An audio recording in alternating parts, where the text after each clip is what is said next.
Subscribe first subscribe பண்ணிக்கோங்க. கண்டிப்பாக எப்பயும் வந்து சப்ஸ்கிரைப் பண்ணால் தான் உங்களுக்கு கண்டிப்பாக வரும். Okay, tata, bye bye. அடுத்த இதில் கண்டிப்பாக வந்து லைவ் போடப்படும். வாங்க பேசிக்கலாம்.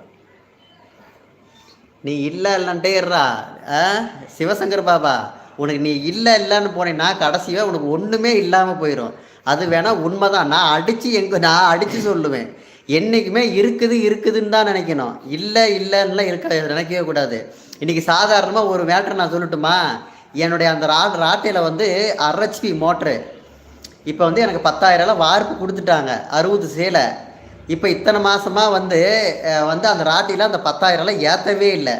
என்ன காரணம்னா, அந்த ராட்டை இழுக்காது அப்படின்னு சொல்லிட்டு நான் வந்து அந்த வார்ப்பே அதில் ஏற்றுறதுல ஒரு 5,000 6,000 தான் ஏற்றுவேன். ஏற்றினா அது வார்ப்பு அந்த மோட்டர் சுற்றும் அப்படின்ட்டு.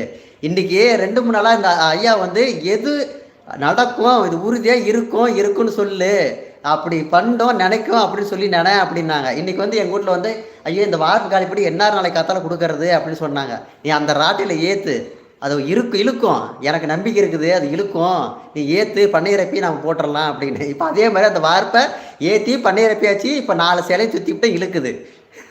ஓகேவா?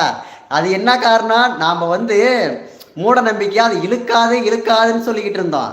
அதை ஏற்று இழுக்கும் அப்படிங்காட்டி இப்போ இழுக்குது. எப்படி இழுக்காமல் போவோம்?